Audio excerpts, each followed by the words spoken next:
आणि आता मुंबईकरांसाठी महत्त्वाची बातमी। मुंबई महानगर प्रदेशातील मीटर ऑटो रिक्षा आणि टॅक्सीच्या दरात 3 रुपयांनी तसंच कूल कॅबच्या दरात 8 रुपयांनी वाढ झाली आहे आणि त्यामुळे मुंबईकर प्रवाशांच्या खिशाला अधिकचा भार सोसावा लागणार आहे।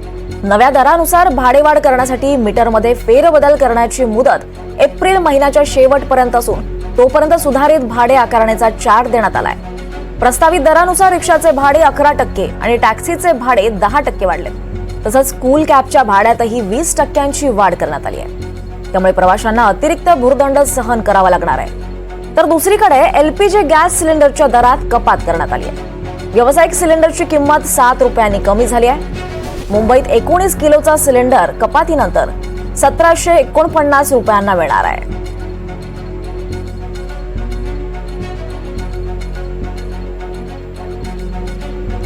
तर यावर अधिक माहिती घेऊयात। आपल्यासोबत आपले प्रतिनिधी विशाल आहेत।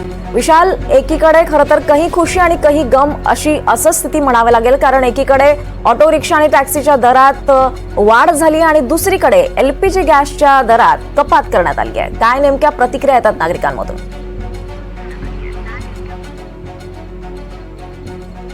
नक्कीच दीपाली, मुंबईकरांचा प्रवास आता महागणार आहे असं आपण म्हणू शकतो, कारण का रिक्षा आणि टॅक्सीचे दरवाढ जे आहेत हे होणार आहेत। गेल्या 3-4 महिन्यापासून ही दरवाढ होईल अशा पद्धतीची चर्चा आणि टॅक्सी रिक्षा युनियनकडनं सातत्याने ही मागणी केली जात होती आणि अखेर आजपासनं टॅक्सी जी आहे ही 3 रुपयानं वाढणार आहे। कूल टॅक्सीचं भाडं जे आहे हे 8 रुपयांनी वाढणार आहे आणि रिक्षाचं सुद्धा 3 रुपयांनी भाडं वाढणार आहे। त्यामुळे मुंबईकरांच्या खिशाला जी आहे ही काहीशी कात्री आता इथून पुढे लागणार आहे।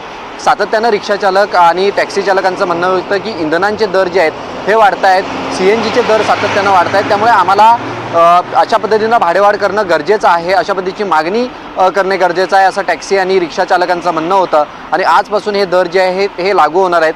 दुसरीकडे व्यावसायिक सिलेंडरचे दर जे आहेत हे कपात करण्यात आलेले आहेत। IOCL कडनं सलग दुसऱ्या महिन्यात ही दर जे आहेत हे कपात करण्यात आलेले आहेत। 7 रुपयापासून व्यावसायिक सिलेंडरचे जे आहेत हे दर कपात करण्यात आले आहेत। त्यामुळे आज देशाचा अर्थसंकल्प मांडला जाणार आहे। त्या अर्थसंकल्पाकडे सर्वसामान्यांच्या नजरा ज्या आहेत ह्या लागून राहिलेल्या आहेत, कारण का जर इंधनांचे दर कमी करण्याच्या बाबतीत जर काही निर्णय झाला तर मात्र मुंबईकरांना किंवा ज्या पद्धतीने ही महागाई वाढते इंधन दरवाढीमुळे, त्यामुळे काहीसा दिलासा जो आहे हा मिळू शकतो। मात्र मुंबईकरांचा प्रवास जो आहे हा येणाऱ्या काळात आता महागणार आहे।